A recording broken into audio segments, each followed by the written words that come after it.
పవన్ కళ్యాణ్ ఆదేశాలు ఆయన నడదారిలో నానాజీ గారు కూడా నడుచుకుంటున్నారు. మనకి ఎన్నో నేను ఇప్పటి నుంచి చూస్తున్నాను. ఇప్పుడు వచ్చి రాజకీయాలకు వచ్చిన తర్వాత కొన్ని పనులు చేయబడడం అనేది జరిగినాయి. ఇప్పుడు వరకు నాయకులు ఎంతమంది వచ్చినా సరే పవన్ కళ్యాణ్ రాజకీయంలో రాకుండానే ఆయన చాలా మందికి ఆయన సొంత డబ్బులు తీసి ఖర్చు పెడతాం, ఆయనకి ఎవరికైనా ఆపదంటే వెళ్ళి సాయం చేయడం. ఆయన ఇప్పుడే కాదు, ఎప్పుడో పూర్వం నుంచి ఆయన సినిమాల్లో పాపులర్ అవ్వకముందు నుంచి ఆయన సాయం చేసుకుంటూ వస్తున్నారు. ఇప్పుడు ఏంటంటే బయట రాజకీయ నాయకులు కుట్రలో వాసవి ఆన్లైన్ సర్వీసెస్ మా వద్ద పాస్పోర్ట్ వీసా సర్వీసెస్ కలవు. వీసాలో 99% అప్రూవల్ సక్సెస్ రేట్ ఉంది. Please contact 8019482544. ఇవి చూడలేక ప్రజలు నలిగిపోతున్నారని చెప్పేసి ఆయన బాధపడి ఆయనకి ఎంతో సొమ్ము వస్తుంది. ఒక సినిమా తీస్తే కొన్ని కోట్లు వస్తాయి, అవి వదులుకుని డబ్బు కోసం కాకుండా జనాల కోసం ఇది అవ్వాలని చెప్పేసి ఆయన రాజకీయంలోకి రావడం చేశారు. పంచుతున్నారు, ఇప్పుడు వచ్చి ఏ రాజకీయ నాయకుడు అలా చేయలేదు. ఆయన సొంత రాజకీయంలోకి రాకుండానే ప్రజలు మేలు కోరుకుని ఆయన సొంత డబ్బులు ఖర్చు పెట్టడానికి సిద్ధమయ్యాడంటే రేపు పొద్దున్న ఆయన్ని మనం గెలిపించుకుంటే ఇంకా ఎంతో డెవలప్ చేస్తారని చెప్పేసి మా ఉద్దేశం ప్రకారంగా ఆయన ఎన్నో పనులు చేసుకొచ్చారు. లాక్డౌన్ టైంలో ఎవరు ముందుకు రాలేదు. అప్పుడు జగన్ అధికారంలో ఉన్నాడు, ఏం చేశాడు ఆయన? ఎవరు ఏం చేయలేదు. మోడీ గారు కొంతమందికి వ్యాక్సిన్లు అవి తీసుకొచ్చారు. పవన్ కళ్యాణ్ గారు ఆదేశాల ప్రకారంగా మా యూత్ అంతా అలాగే చాలా మంది చూసాం. కూరగాయలు పంచి పెడతాం, బియ్యం పంచి పెడతాం, బాగా సిదిగిపోయిన వాళ్ళకి మేము వెళ్ళి డబ్బు సాయం చేయడం, ఇలా మేము చాలా కార్యక్రమాలు చేసుకుంటూ వచ్చాం. చేసుకొచ్చారు అందరూ. వాళ్ళు చేసిన పరిపాలన, వాళ్ళు చేసిన సేవలు చూసి మేమే ఆయనకి ఫ్యాన్ అయిపోయాం పవన్ కళ్యాణ్ గారికి. ఇప్పుడు ఏంటంటే మాకు పంతో నానాజీ గారికి టికెట్ ఇచ్చారు మా కాకినాడ రూరల్లో. ఆయన మేము గెలిపించుకోవాలని చెప్పేసి మేము పొడిదలగా తిరుగుతున్నాం. ఆయన గెలిపించుకోవడం అంటే ఈ జగన్ ప్రభుత్వం వచ్చాక చాలా మంది సిదిగిపోయారు. కొంతమంది భయపడి రావట్లేదు, కొంతమంది చెప్పుకోలేకపోతున్నారు బయటికి, కొంతమంది ఏంటంటే భయం ప్రాంతంగా గురి చేస్తున్నారు. అలా కొంతమంది ముందుకు రావట్లేదు. కానీ చాలా మంది అయితే జనసేనకే ఓటేయడానికి రెడీగా ఉన్నారు. పంతో నానాజీ గారిని గెలిపించుకోవడానికి అయితే అందరూ ఎదురు చూస్తూ ఉన్నారు. ఓటింగ్ అయితే కంపల్సరీ 100% ఉంది. కురసాల కన్నబాబు గారు 2 సార్లు మీకు ఎమ్మెల్యే కింద చేశారు కదా కాకినాడ రూరల్ నుంచి, అసలు అభివృద్ధి ఎంతవరకు జరిగిందంటారు? పైన జగన్ గారే చేయలేదు, కన్నబాబు గారు ఏం చేస్తారు? ఆయన ఏదో కొంత మేళకు చేశారు. తర్వాత ఇంకా జగన్ గారు ఇప్పుడు పైన ఒక పెద్ద వ్యక్తి కూర్చున్నాడు, కుర్చీలో ఆయన ఎదర కింద ఉన్న వాళ్ళకి ఇస్తేనే కదా వాళ్ళు ఏదైనా చేసేది. ఆయన అప్పులు చేసి కూర్చున్నాడు, ఇక కింద ఉన్న వాళ్ళు ఏం చేస్తారు?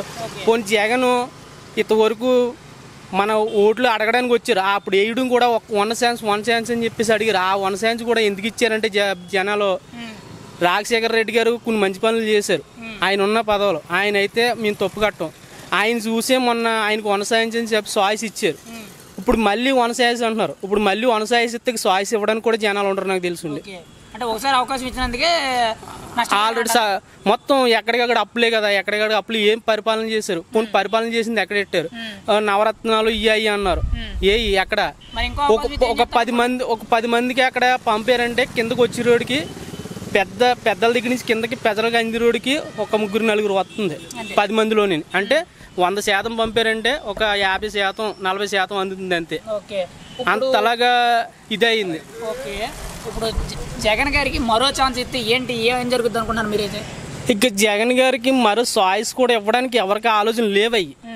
ఎవరు కూడా ఆలోచన తెచ్చుకోవట్లేదు. ఏంటంటే బయటికి రావట్లేదు. కానీ ఎక్కువ శాతం మార్పు కోరుకుంటున్నారు. ఇప్పుడు జనాలు అయితే మార్పు కావాలని కోరుకుంటున్నారు. ఏంటంటే నలిగిపోయి ఉన్నారు చాలా మంది. కొంత వ్యాపారస్తులు అవని, లేదా చదువుకునే వాళ్ళు అవని, రోజు కూలికి వెళ్ళే వాళ్ళు అవని, ఎవరికి వాళ్ళకి దెబ్బ తగిలింది. ప్రతి ఒక్కరికి దెబ్బ తగిలింది. వాళ్ళు వెళ్ళని ఏమీ లేదు, చిన్న పెద్ద అని లేదు, మొత్తం అందరూ నష్టపోయారు. ప్రతి ఒక్కరు దెబ్బతినే ఉన్నారు ప్రెజెంట్.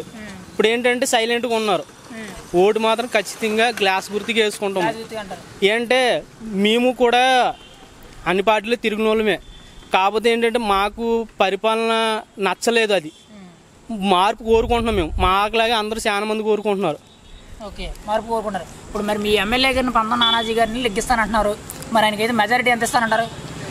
ఖచ్చితంగా నానాజీ గారికి అయితే ఒక 70-80 లోపల కంపల్సరీగా ఇస్తాం మేము. 70,000 ఏంటంటే మా ఊర్లో నాకు గడప వచ్చేసి 73 గడప ఉంది.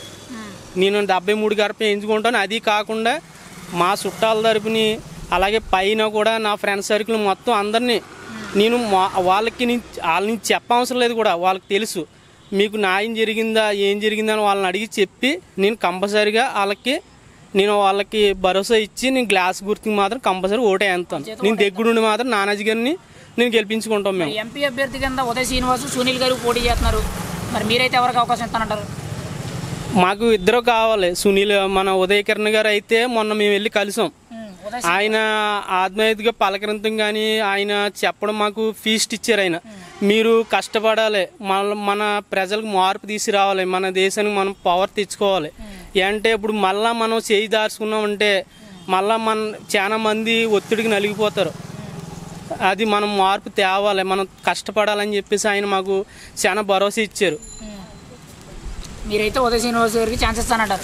ఉదయ్ శ్రీనివాస్ గారికి చాయిస్ ఇస్తాము, నానాజీ గారికి ఇస్తాము. అంటే రెండు కూడా గ్లాసు గుర్తుగా వేస్తాం. మేము దగ్గరుండి వేస్తామని చెప్పి మేము కొంతమంది చేత ఓటే వేస్తాం మేము కంపల్సరీగా. అది ఖచ్చితంగా అయితే మీరైతే జనసేనకి సపోర్ట్ అంటారు? జనసేనకి సపోర్ట్ చేస్తాం. నేనే కాదు, చాలా మంది తెగించి వచ్చిన వాళ్ళు ఉన్నారు. కొంతమంది ఏంటంటే వాళ్ళ ఆదికి ప్రకారంగా దెబ్బతిని ఉన్న వాళ్ళని భయం ప్రాంతంగా ఇంట్లో ఉన్నారు తప్ప బయటికి రావట్లేదు.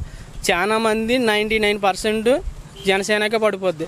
కాకినాడ రూరల్ అయితే నానాజీ గారి పేరు అయితే మోతమోగిపోతుంది. ఫస్ట్ అయితే నానాజీ గారికి సీట్ వచ్చినప్పుడు చాలా మంది వైసీపీ అప్పుడు బలం ఉన్న చోట కొంచెం చాలా మంది నొక్కి పెట్టి కూర్చున్నారు. ఇప్పుడు ఏంటంటే వాళ్ళు కూడా తెగించి వచ్చేసారు. నానాజీ గారికి టికెట్ కన్ఫర్మ్ అయిపోయిన తర్వాత అందరూ బయటకు వచ్చేసారు. ఇప్పుడు మేము ఎక్కడికన్నా కదిలి వెళ్తే వెనకాల నానాజీ గారు ఎక్కడికైనా కదిలి వెళ్తే పొలోమని జనాలు వస్తున్నారు వెనకాల. ఇప్పుడు కొంతమంది చాలా మంది తెగించారు, కొంతమంది ఉన్నారు కొంచెం భయపడ్డ వాళ్ళు. గట్టిగా ఫాలోయింగ్ అయితే ఉంది. ఆయన ఎక్కడ ఏది మీటింగ్ పెట్టినా, ఎక్కడ ఇది గడప ప్రోగ్రాం పెట్టినా 100% జనాభా అయితే చాలా మంది వస్తున్నారు. ఆర్తలో పొలమని పూల దండలో మొత్తం చాలా హంగామా చేస్తున్నారు, చాలా గౌరవిస్తున్నారు. ఆయనకి అయితే ఆయన రావాలని కోరుకుంటున్నారు. ప్రతి గడప ఆయన రావాలని కోరుకుంటుంది.